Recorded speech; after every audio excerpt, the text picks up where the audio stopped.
ఎద్దేడ్చిన వ్యవసాయం రైతు ఏడ్చిన రాజ్యం బాగు వడదిగాక వడది. ఈ ముచ్చట ఏడాది సంధి ఇగో ఇదే కుర్చీలో కూసోని మీకు చెప్పిన. రేవంత్ సారు కూడా చెప్పిన, షెయి పార్టీ లీడర్లకు కూడా చెప్పినా లేదా? మీరే గవాయి కదా. కానీ ఏమవుతున్నది ఇప్పుడు? అదే రేవంత్ సారు రైతులను నిలువుతా ముంచుతాండు. రైతు బంధు ఇచ్చినా అని చెట్ల మీద ఇస్తరాకులు కుట్టే ముచ్చట్లు చెప్పి ఇప్పుడు దోకా చేసిండు. ఇక ఈ ముచ్చట నాది కాదు లో, సారు మాటలు నమ్మి మోసపోయిన రైతులే చెప్తాండ్రు. చూడాలి, మీరు చూడురి. ఈ అద్మానంకు నా వాడెత్తు గింత ఘోరం అనోళ్ళ. సాక్షాత్తు ముఖ్యమంత్రి రైతులను నిలువుత మోసం చేసుడేంది, ఉద్దర ముచ్చట్లతో తోకా చేసుడేంది. గింత పెద్ద మాట అన్నా అని రేవంత్ సార్ కోపం వచ్చినా మంచిదే. సార్కే గవాయి చూస్తాయి. ఇప్పుడు రైతు బంధు పైసలు వేసినాం అనుకుంటా 2 వారాల కింద చెప్పిండా రేవంత్ సారు. ఇక పాలాభిషేకాలు సంబరాలు ఒగ నడిచినాయా? 2 ఎకరాల నోళ్ళకైతే మొత్తం పైసలు పడ్డాయి, మొత్తం పైసలు వేసినామని కూడా చెప్పుకొచ్చిర్రు. కానీ అసలు కథ అలాగున్నది. ఇగో గీ రైతుకు ఫోన్లో వచ్చిన మెసేజ్ చదువుర్రి. ఏమనున్నదంటే, రైతు భరోసా పథకం కింద పంట పెట్టుబడి సాయాన్ని మన ప్రజాప్రభుత్వం సంవత్సరానికి ఎకరానికి 12,000 పెంచింది. తదనుగుణంగా 450 రూపాయలు మీ బ్యాంకు ఖాతా నంబరుకు జమ చేయబడినాయి.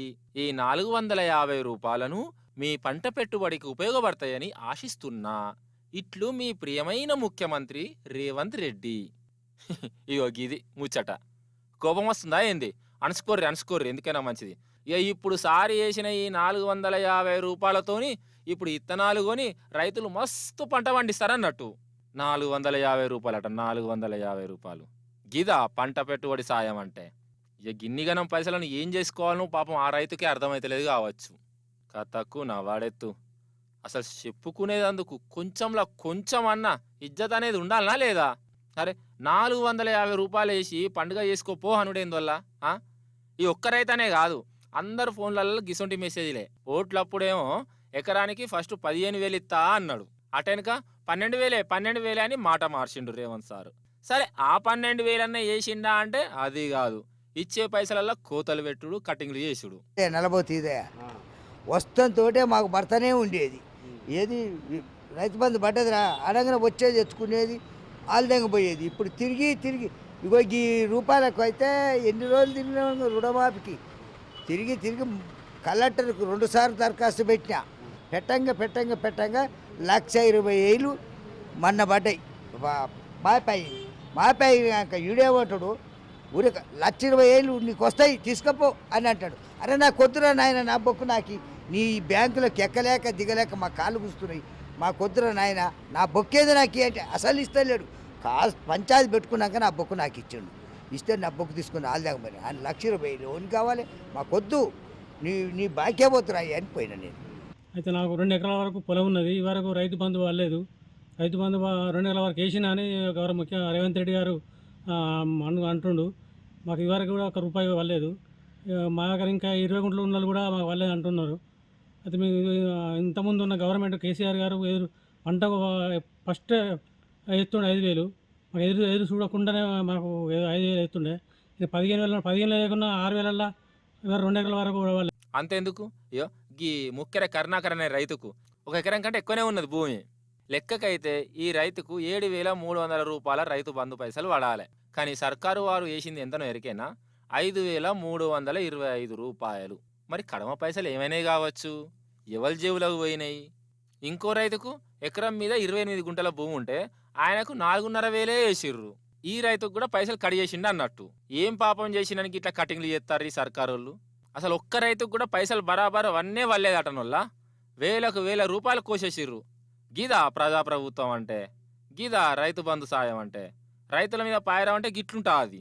ఇక రేవంత్ సారు మూలుక్కుంటా కోతలు పెట్టి ఇచ్చిన ఈ పైసలతోని వ్యవసాయం చేసుకోర్రి, పండుగ చేసుకోర్రి అన్నట్టు ఇంకా మెసేజ్లు. రేవంత్ రెడ్డి రైతు భరోసా అని పెట్టి రైతు భరోసా ఏది చేయలేదు. రుణమాటలు ఇప్పటికీ కేసీఆర్ ఉన్నప్పుడే 10,000 అయినా సరే బాగున్నది. కానీ ఈయన వచ్చి 12,000 ఇస్తాం, 15,000 ఇస్తామని ఇంతవరకు కూడా గతి లేదు. మాకు కేసీఆర్ ఉన్నప్పుడే బంగారు లేక, మాకు దేవుని లేక ఆయన పాదాలకు నమస్కారం చేసుకోవాలి. ఈ రేవంత్ రెడ్డి వచ్చింది కాంగ్రెస్ పార్టీని పట్టుకొని వచ్చిండు, ఇంతవరకు మమ్మల్ని తుంగల దొక్కినాలు చేస్తున్నాడు. మా ఊరోళ్ళకు 50-60 మంది కూడా ఉన్నా కూడా ఇంతవరకు ఒక్కరు కూడా పడలేదు, రైతు భరోసా అనేది పడలేదు. ఆ 2 లక్షల రుణమాఫీ అని పెట్టిండు, అది ఎవరికి పడదు ఏం కథనం ఏం, కానీ మాకైతే పడలేదు ఇంతవరకు. నాకు ఉన్న పొలం ఎకరన్నర ఉంది, ఇంతవరకు రైతు భరోసా వేయలే. వాడు కేసీఆర్ ఉన్నాక ఎమ్మడెమ్మడేస్తుండే, వీడు సంవత్సరం వెళ్ళిపోయా ఇంతవరకు రూపాయి లేదు. ఏదో లేనిది ఎక్కువ వేస్తానే, 10 ఇస్తా అంటే వీడు 15 ఇస్తానే, 10 లేదు, 5 లేదు. ఇస్తాడా లేకపోతే వీడు పోతాడా? ఇక మెసేజ్లు వచ్చిన వాళ్ళ కథ గట్లుంటే అసలు పైసలే పడని వాళ్ళది ఇంకో వారి కోస. ఇగో ఈడ మన సిద్దిపేట జిల్లా రైతులు ఉన్నారు, వీళ్ళకి ఏ పాటు రైతు బంధు పైసలు పడ్డాయి, ఎన్ని వేలేసిర్రు, ఏంది కథ వీళ్ళే చెప్తారు, వినాలే మీరంతా. ఎప్పుడైనా పడ్డాయి సార్, ఈ తాపకు ₹1 రాదమ్మా. ఎప్పుడైనా 5,000 పడ్డాయి. 6,000 ఎత్తా, 7,000 ఎత్తా, 10,000 ఎత్తా అన్నాడు ఈయనే. ఇప్పుడు గెలిచిన ఆయనే ₹1 బిల్లా ఎందుకు? మరి ప్రభుత్వం ఇది రేవంత్ ప్రభుత్వం మాయపెట్టుకునే ఇట్టనా, లేకపోతే కేసీఆర్ ప్రభుత్వం ఉండగా ఎవరైనా కానీ అన్నం పెట్టిన దాత కన్న తండ్రి లెక్క చూసుకున్నాడు ఎవరైనా. కానీ ఇప్పుడు రేవంత్ రెడ్డి మాత్రం అధిక పాపం చేస్తుండు ప్రజలను.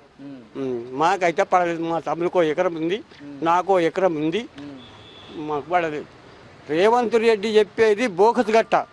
ఎందుకనంటే ప్రజల మొత్తం అడుగుర్రి, అతడు వాగ్దానాలు చేసిన ఏదొక్కటి అమలు అయిందో ఆ ప్రభుత్వానికే తెలవాలి. మాకు మాత్రం గుడ్డి ప్రపంచం మాది.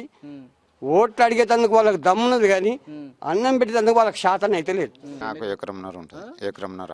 ఇంతవరకు కూడా సంవత్సరం నుంచి ఆయన ఎక్కి ఇప్పుడు ఇన్ని రోజులు అయింది కదా, 11 నెలలు 12 నెలలు అవుతుంది. మాకు ఆ పేరే వస్తలేదు, ఇచ్చినా పెట్టినా అనేది వస్తుంది కానీ మాకు అవి వచ్చలేదు గిచ్చలేదు. ఆడికి పోతున్నాం, ఎత్తండా ఎత్తలేడా, ఆడికి పోతే పైసలు ఏం లేవు, ఇప్పుడు ఎత్తలేడు అని చెప్తారు. ఇక అంతనే సపోర్ట్ యొక్క కాళ్ళు మూసుకొని ఊకుంటున్నాం. ఇక ఒకడేమో మాకు వచ్చినాయి అనమాట, ఒకడేమో రాలేదన్నమాట. ఇక అంతనే ఊకుంటున్నాం, ఇక రావురా అనుకుంటున్నాం, సపోర్ట్ చేయక ఊకుంటున్నాం. ఇన్నారు కదా ఒక్కొక్కరు ఏమంటాను, పాప మాకు ఎంత రంది పెట్టుకున్నారో చూడు. కాదా మరి ఓళ్ళకి వాడి ఇంకోళ్ళు వాడకుంటే ఎట్లుంటుంది? కథనేమో గిట్లున్నది.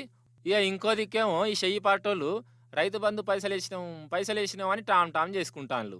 అంటే ఒక అబద్ధాన్ని 100 మాటలు చెప్తే కొందరన్న నిజమని నమ్ముతారు అని సిద్ధాంతాన్ని నమ్ముకున్నట్టు ఉన్నది. ఎన్ని అబద్ధాలు ఆడినా నిజం కాకుండా పోతుందా అనోళ్ళ కళ్ళ ముందు కనబడేది అబద్ధం అవుతుందా? ఇది నమ్మించి నట్టేట ముంచుడు దగా చేసుడు కాకుంటే ఇంకేంటిది మరి? ఇక ఇది చాలదని ఇంకో కుట్రేషన్ కూడా నడుస్తుందట. కంప్యూటర్లకి వెళ్ళి రైతుల భూముల వివరాలే మాయమైపోతున్నాయి.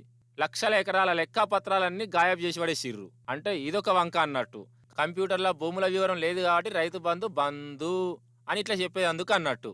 మంచి వంకనే దొరకబట్టుకున్నారు పాటు.